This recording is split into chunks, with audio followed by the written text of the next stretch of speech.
Voilà, nous sommes au Salines d'Arquesnan et nous recevons nos deux champions, Amandine Creusot et Gabin Bruyat. Oui, bonjour Amandine, bonjour Gabin. Bonjour. Merci d'être venu nous accorder cette petite interview. Alors je vais poser une petite question simple à tous les deux. À quel âge avez-vous découvert la moto? Êtes-vous passé par la case cyclo, scoot à l'adolescence? Avez-vous le permis de moto chacun? Et comment êtes venu à la compétition chacun? Quel a été le point décisif? Moi j'ai commencé la moto assez tardivement, je devais avoir à peu près 24 ans. J'ai commencé par la case cyclo, mais franchement j'étais pas douée qu'un scooter. Hein. J'ai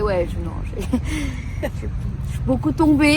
D'accord. Et j'ai pas eu de 125, j'ai pas eu de 2,5, je suis passée directement, j'avais un 600 bandit.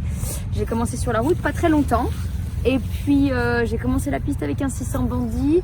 Et tout de suite, en fait, j'ai commencé la compétition en 2010-2011. J'ai le permis moto, donc je peux encore rouler sur la route aujourd'hui. Par contre, j'en ai plus beaucoup envie. Ok. Alors pour ma part, j'ai attaqué la moto à l'âge il y a maintenant 5 ans, donc à l'âge de 20 ans. J'ai eu un scooter à l'âge de 14 ans. C'était pas du tout la même chose, mais ça nous a aidé un peu. J'ai fait aussi un petit peu de motocross entre mes 16 et mes 20 ans, pour le plaisir, sans faire forcément de compétition. Et puis j'ai attaqué la compétition il y a maintenant 3 ans, tout simplement parce que je suis quelqu'un de compétiteur et que j'aime me mesurer aux autres. Et pour ce qui est du permis moto sur la route, non, je n'ai pas le permis moto sur la route puisque je trouve ça un peu dangereux pour ma part. D'accord. Voilà. Là, j'aurais une question à poser plus à toi, Amandine. Penses-tu que dans cet univers masculin, tous les tabous sont tombés pour qu'une femme pilote puisse y évoluer en toute sérénité? Selon toi, y a-t-il encore des choses à améliorer? Alors moi je suis bien, je m'y sens super bien, mais je pense que c'est parce que j'ai le tempérament pour. Moi évoluer au travers des hommes, ça ne me pose aucun souci. Je me sens bien, ça me pose aucun souci qu'ils me fassent pas de passe droit, parce que d'ailleurs il n'y a pas à en avoir, parce qu'on est tous des pilotes une fois qu'on a fermé la visière. Et moi aujourd'hui je me sens très très bien dans cet univers. Après je pense qu'il faut avoir le tempérament pour, et que toutes les femmes ne peuvent pas se sentir bien à ma place. Je te remercie pour cette réponse. Voilà, je vous présente à mon tour Amandine et Gabin. Voilà, bonjour. Bonjour. Déjà, je vais commencer par Amandine. Qui es-tu en fait? Qui suis-je? Un vrai mystère, c'est bien ça. Ton âge, ta profession? Mon âge, ça se demande l'âge des femmes? Ah non. J'ai 34 ans et je travaille dans un garage automobile. Je suis assistante de direction, donc je fais un peu tout. Et c'est un métier qui me convient très bien puisque mon quotidien il est divers et varié, donc c'est très bien, ça me convient très bien. Donc passionné de mécanique alors? J'ai un diplôme en mécanique générale à la base. Ah mais parfait, surtout que tu vois très bien, tu fais très bien la mécanique. Hein. Ah bah, si mon cher étendre m'en donne tellement de la mécanique, merci. Est-ce que tu peux me faire un petit historique de ta carrière? Comment ça s'est... Je me souviens pas de tout et je pense que les trucs que j'ai oubliés, c'est les trucs les plus moches. J'ai commencé en 2011 à peu près. En 2011 la compétition, et puis par contre je me suis toujours un peu spécialisée dans l'endurance parce que je suis pas quelqu'un qui est en vitesse. En fait je suis pas assez incisive, je suis quelqu'un qui est très régulière, qui prend pas beaucoup de risques, qui est relativement métronome au niveau des chronos. Donc j'ai toujours été un peu spécialisée dans l'endurance. J'ai fait beaucoup de CFE. En 2014 j'ai fait vice-championne de France d'endurance, 2015 on a eu le titre en 600 et mes premières 24 heures en 2013 C'était les 24 heures de Barcelone avec le Girl Racing Team sur une R6. Et mes premiers pas en championnat du monde d'endurance en 2016. Au Bol d'Or avec le LVM Motors et sur une Kawasaki, la DS 38. Et puis depuis 2016 en tout cas, je fais et le CFE et en parallèle le mondial d'endurance.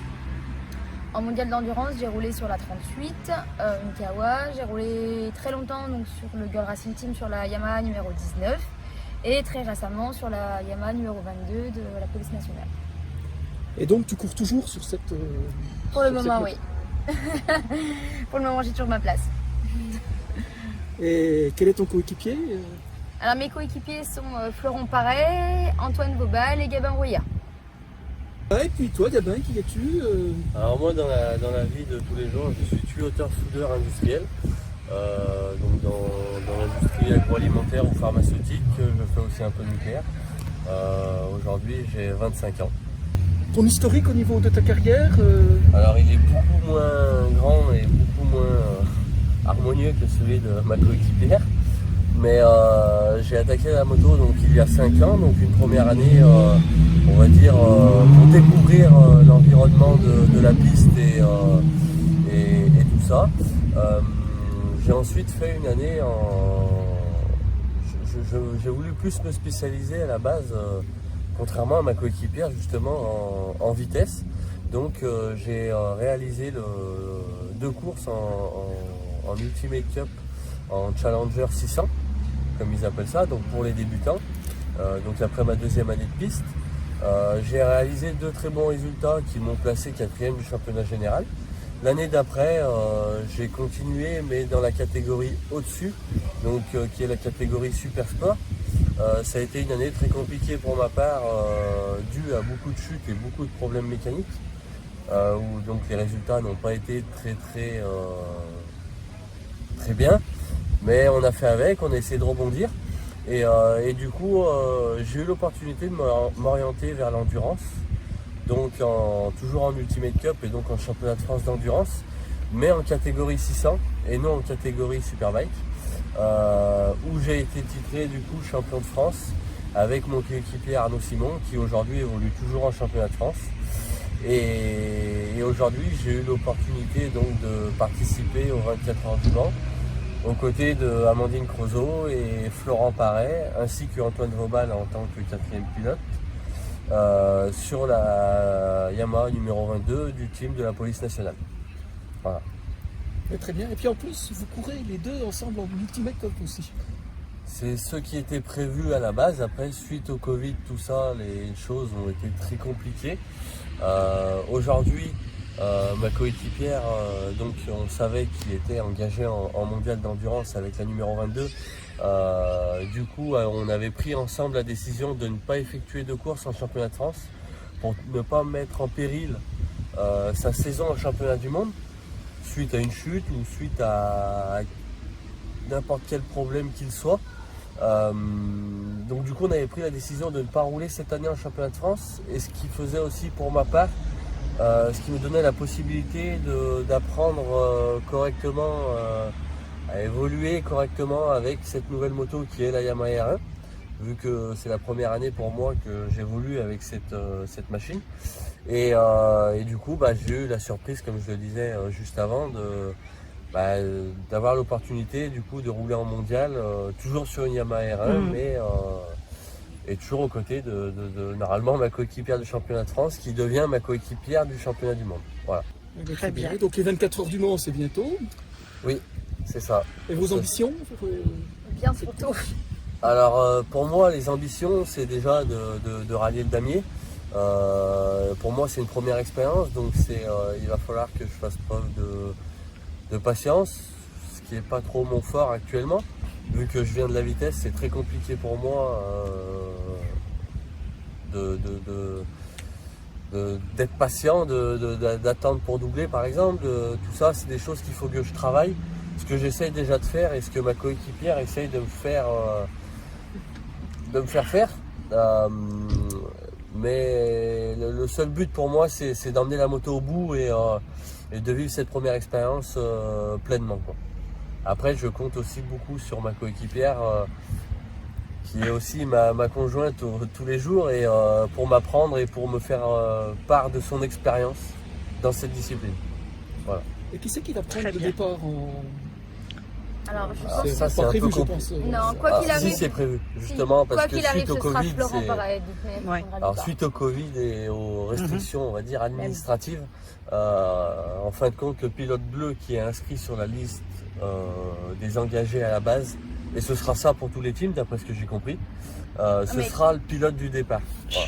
Ah, oui. ce sera une obligation, même si... D'après ne ce que j'ai sais compris et pas, d'après ça. les infos qu'on a, S'ils oui. vont s'y tenir, je ne Quoi sais qu'il- pas. Quoi qu'il arrive pour nous, ouais. Pour nous, ce sera ça en tout cas. Mais il faut que ce soit, au moins pour cette édition, ce sera Florent pareil qui prendra le départ. D'accord. D'accord. C'est le seul policier du...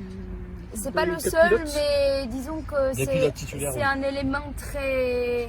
Très sûr et C'est un élément très important et c'est important pour, pour nous que ce soit lui qui prenne le départ. Florent, c'est pas Florent, c'est Antoine, Si, si. Antoine Vau. oui, Antoine Vauval. Vauval, il est policier aussi. Il est Oui. policier, Oui. tout à fait. Il est motard, il est de la police. Et puis donc après, bon, il y a le bol d'or qui va se dérouler 3 semaines après. Ça fait pas Ouais. un peu court comme pour ressouffler entre les deux épreuves? Alors, je dirais que pour nous, en tant que pilote, et bonjour Yoshi, en tant que pour le physique, en fait, c'est pas quelque chose au niveau de la récupération. C'est pas nous qui allons avoir le plus de problèmes en fait pour organiser le bol d'or juste derrière. Par contre, moi, je pense à l'équipe.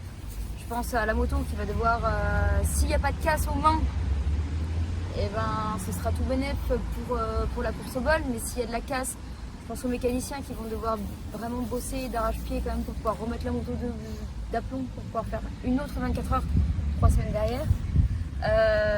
Ça risque d'être très très compliqué pour eux, même au niveau de notre staff. C'est quand même très compliqué en l'espace d'un mois de faire de 24 heures. Physiquement, pour nous les pilotes, je dirais qu'en fait, franchement, on a le meilleur rôle. C'est pas ce plus dur. Je pense qu'ils vont passer pas mal de nuits Ils vont passer des nuits sur les blanches, hein. motos, et je pense que si on arrive à rallier le damier sur les 2 24 heures, Ce sera une très très belle victoire pour eux. ouais, je pense qu'ils pourront être fiers de vous. D'eux, pardon. Ce sera inédit en fait. Hein. Ouais, c'est compliqué en termes de mécanique parce qu'il faut bien se dire qu'après une 24 heures, la moto elle a quand même un peu de mal. Hein. On ne peut pas lui faire refaire une 24 heures derrière. Les gens qui sont derrière leurs écrans n'imaginent pas tout à fait les conséquences travail qu'il en peut y amont. avoir sur une machine qui a fait les 24 heures. Il y a énormément de choses à avoir et pour eux ça va être quand même très très compliqué parce qu'il y a la semaine des 24 heures mais la semaine du bol d'or va commencer que 15 jours après. Donc ils ont vraiment que 15 jours pour remettre les deux motos nickel. Franchement, je pense qu'ils vont avoir un peu besoin de notre aide. On va essayer de les aider du mieux qu'on peut pour pouvoir refaire les deux motos correctes pour avoir deux machines au top pour le bol d'or. Eh ben, c'est sympa. On souhaite une excellente, deux excellentes courses. Après, donc, il y aura les. Alors, bon, les 8 heures de Suzuka, jusqu'à maintenant, on n'a jamais vu aucune moto super stock européenne. Est-ce que c'est prévu éventuellement que Alors, le team de 102... si ma mémoire est bonne, normalement il n'y a que le champion du monde super stock qui va à Suzuka.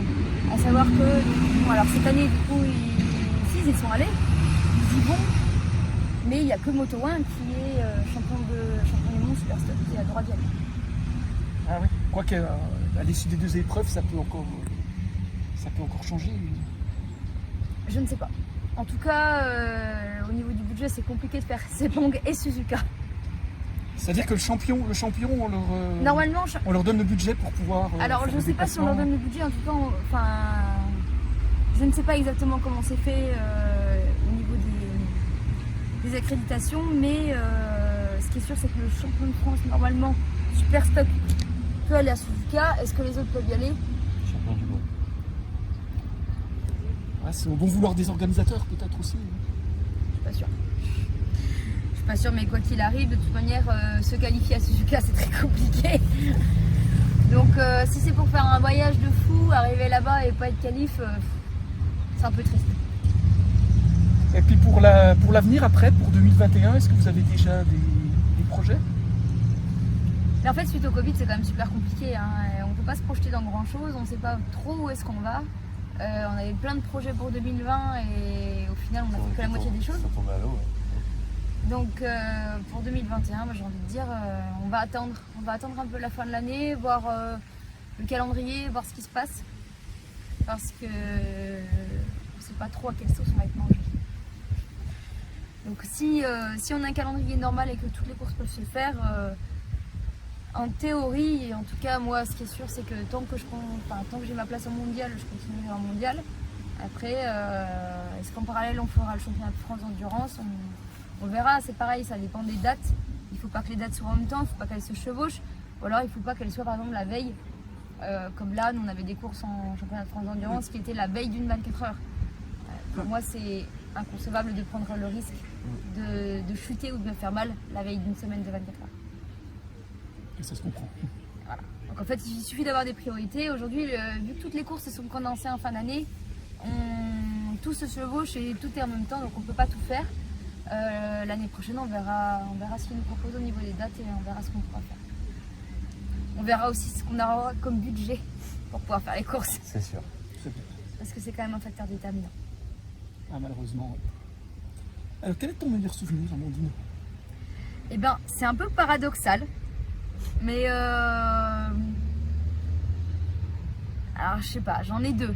Alors, j'en ai un qui est très fort en émotion parce qu'en fait, c'était ma première 24 heures. Donc, ça m'a procuré énormément d'émotions. C'était en 2013 quand j'ai fait ma première 24 heures avec le Girl Racing Team et qu'on est monté sur un podium à la fin d'une 24 heures, qu'on avait rallié un damier. Enfin pour moi tout ça c'était tout nouveau, donc ça a été énormément d'émotions et un super souvenir.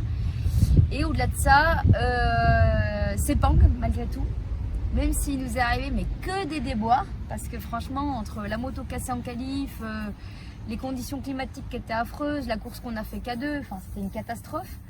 Mais j'ai roulé sur un circuit de dingue avec Franco Morbidelli qui est un pilote de MotoGP et ça m'a aussi procuré une émotion de fou. Et pourtant, j'ai pas roulé à la course, on a fait des qualifs de merde, on a cassé du matos. Enfin, sur le papier, c'était pas un truc de dingue. Mais par contre, on est contre des pilotes qu'on voit à la télé et on est sur un circuit de fou où peut-être je retournerai jamais. Alors ça fait pas quand même partie des expériences de dingue. On souhaite quand même t'y revoir. Bah j'espère aussi, surtout Au mois de janvier s'ils le refont. Ah bah, j'ai une revanche à prendre là-bas. Et maintenant on connaît le circuit donc et on connaît la météo, alors du coup on arrêtera de prendre des pantalons et des baskets. Hein. Et ton plus mauvais souvenir? Ah, j'ai une année qui a été bien catastrophique quand j'ai roulé en 2014, ma première année en 1000 en fait. Ma première année en 1000 quand j'ai roulé en championnat de France d'endurance aux côtés de Franck Gaziello, ça a été un peu une année catastrophe. On était engagé sur un championnat de France d'endurance, il nous est arrivé des tas de merde, Franck a atterri à l'hôpital, j'ai fini toute seule je crois en vitesse parce que du coup j'avais plus de coéquipier et je crois que j'ai vu aucun damier de toute la saison. Ça a été une année où je me suis même demandé si j'allais pas arrêter. Parce que aucun plaisir, j'ai fait que chuter, qu'avoir des problèmes mécaniques. Et puis finalement j'ai laissé 8-9 mois sans faire de la moto, à laisser la moto dans le garage, à pas y toucher, à me dire bon j'allais faire autre chose. Et puis je suis revenue et puis ça s'est bien passé, mais ça a été un peu une année de merde. Ouais. Mais il en faut parce que c'est ce qui permet aussi de rebondir, c'est ce qui ne te tue pas te rend plus fort. Il faut retrouver la motivation. Ouais. Et ton meilleur souvenir, Gabin? Alors pour moi, le meilleur souvenir, ça a été mon titre en tant que champion de France d'endurance. Parce que déjà pour moi, c'était pas l'objectif au début de l'année, même si on savait qu'on pouvait espérer jouer devant. Et au-delà du titre de champion de France, on a quand même réussi à être dans le top 5 au général, alors qu'on était quand même en catégorie à la base 600. On a réussi à se battre avec ceux de devant qui jouaient en catégorie Superbike, même si les deux pilotes de tête, enfin les deux équipages de tête étaient vraiment intouchables pour nous, mais on a réussi quand même à aller se battre quand même un petit peu avec eux. Donc cette année-là était vraiment riche en émotions pour moi.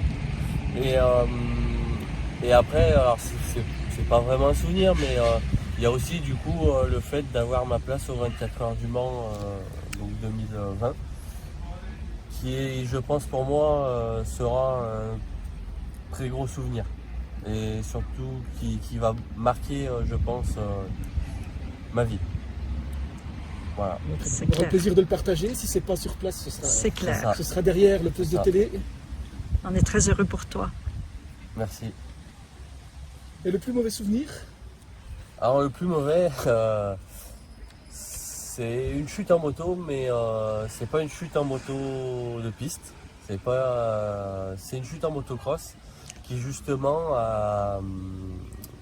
donc c'est en 2017 où j'avais prévu justement de faire donc le championnat complet donc en Challenger 600, ma première année de compétition, et où j'ai subi une chute en motocross où je me suis fracturé le tibia péroné et où je me suis Aïe. sectionné les ligaments.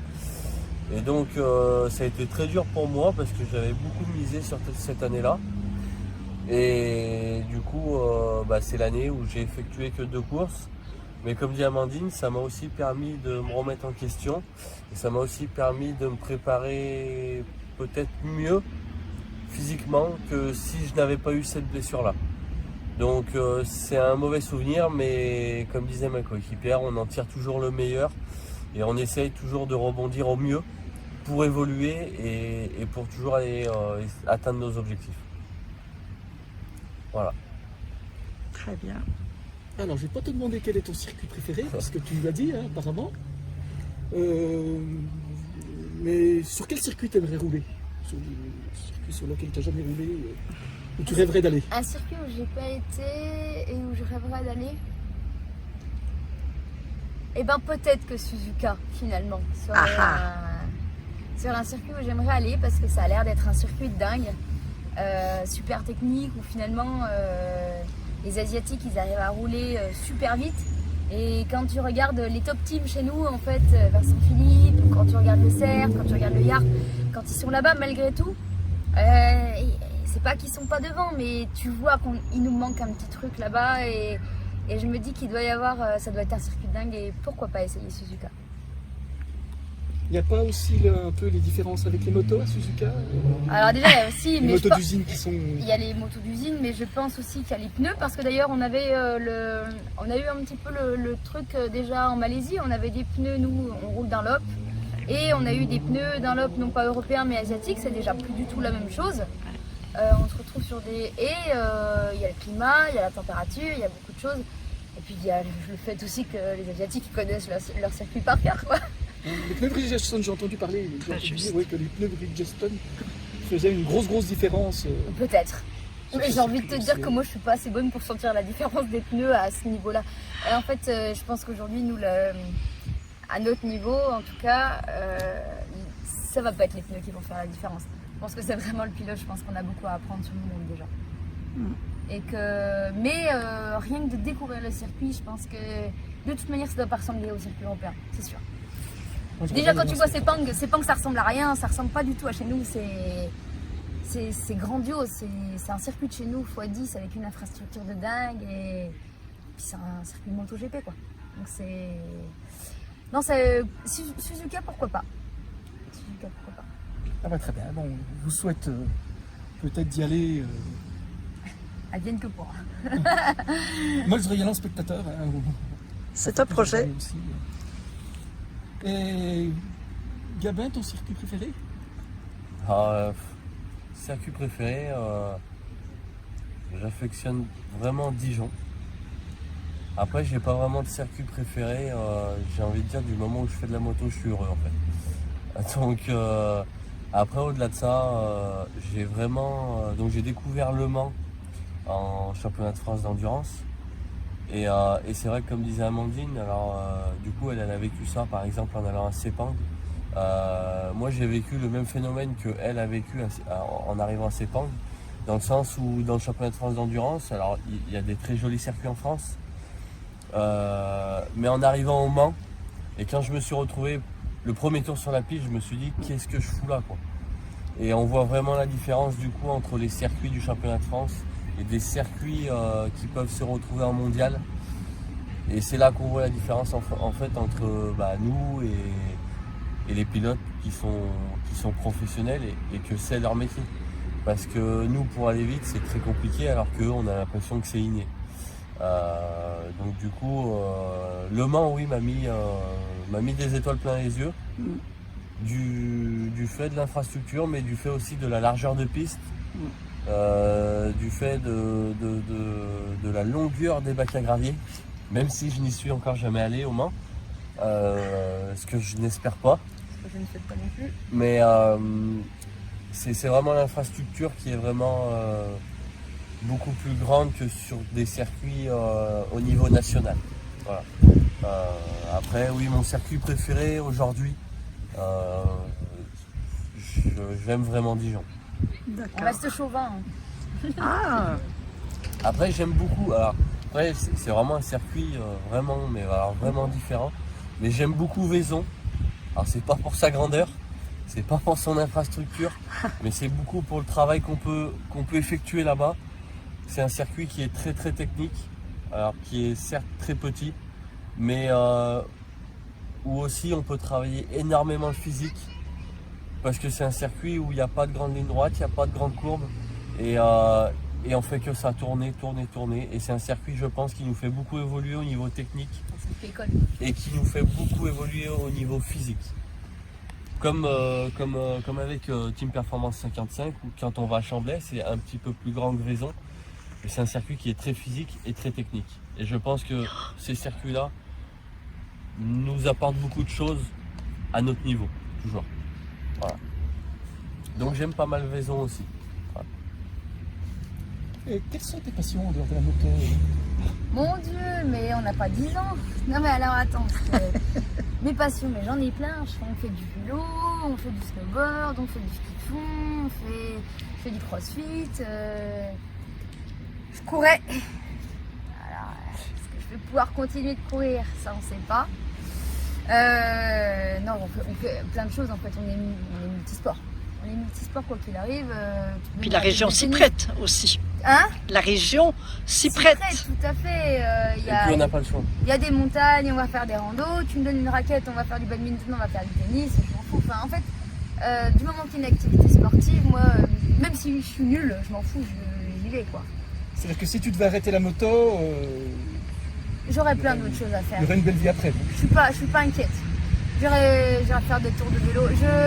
Si je devais arrêter la moto, je pense que je ferais du ski de fond et j'irais essayer de faire la transjurassienne. Ah, très bien. Et l'envolée nordique. Et là, je serai là. Parce que ça, c'est vraiment un truc. C'est dommage que ce soit que pendant la saison hivernale, mais le ski de fond, moi, je kiffe ça, quoi. D'ailleurs, l'hiver, je fais que ça en entraînement foncier. Donc, d'ailleurs, j'avais prévu. C'est un sport complet. J'avais prévu de faire l'envolée nordique avec une copine. Bon, avec mon genou et tout, ça a été super compliqué parce que j'ai été blessée au mois de novembre. Je suis restée quasiment 9 mois un peu blessée. Donc avec le genou, c'est super compliqué pour le ski. Mais ce n'est que partie remise. Je pense que je serai inscrite quoi qu'il arrive à l'envolée nordique prochainement. Et ben, c'est très bien. Que la neige sera... Mais on espère qu'elle va revenir parce que l'année dernière, il n'y en avait pas beaucoup. Hein. C'était C'était annulé. compliqué. Oui. Voilà. Et puis Gabin, tes activités Un peu pareil qu'Amandine. Après, j'aimerais... je pense que si un jour j'arrêterai, du coup pour rebondir sur ce que disait Amandine, si un jour j'arrêterai la moto, je pense que pour moi ce serait plus le vélo. Ou toujours de la moto, mais je retournerai peut-être en enduro, plus qu'en cross. D'accord. Mais j'aime bien l'enduro parce qu'on on est dans la nature et c'est vachement bien. Après au niveau du sport, comme disait Amandine, on fait du crossfit, on faisait de la course à pied. Aujourd'hui je n'en fais plus parce que du coup c'est vrai qu'on fait notre préparation physique, on essaye de la faire ensemble. Donc on fait beaucoup de vélo, vélo de route, VTT. Qu'est-ce qu'on fait? Du crossfit, comme elle le disait. Pour l'instant moi je ne fais pas de ski de fond parce que la région d'où je viens, il n'y a pas trop de ski de fond, à vrai dire.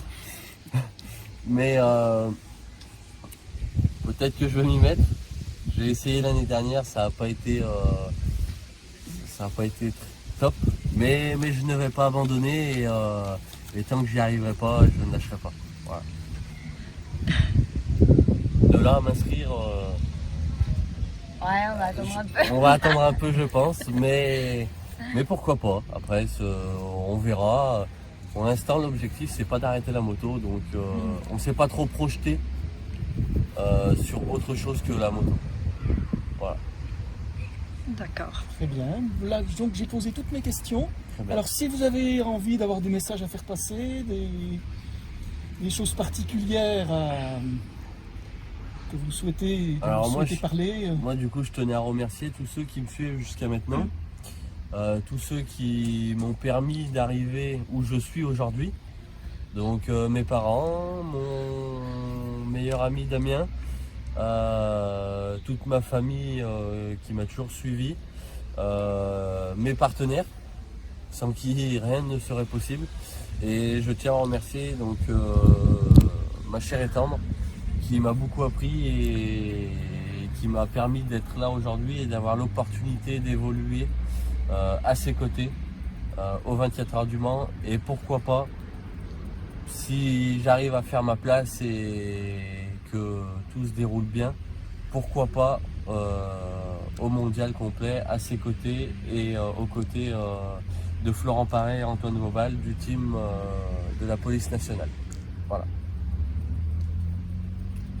Si je devais remercier des gens, je vais remercier tous mes sponsors. Par contre, je ne vais pas pouvoir tous les citer parce que sinon, vu que je vais en oublier, il va y avoir des... Donc, je tiens à remercier tout le monde, mais je tiens aussi à remercier surtout toute mon équipe du Team 202 qui m'a fait confiance depuis le bol d'or et qui continue de me faire confiance même si ça a été super compliqué à Sepang. Merci à mes coéquipiers, merci à Antoine, merci à Florent, merci à Gabin et merci à mon cher team manager et mon cher chef de stand de croire en moi et de me garder à leur côté.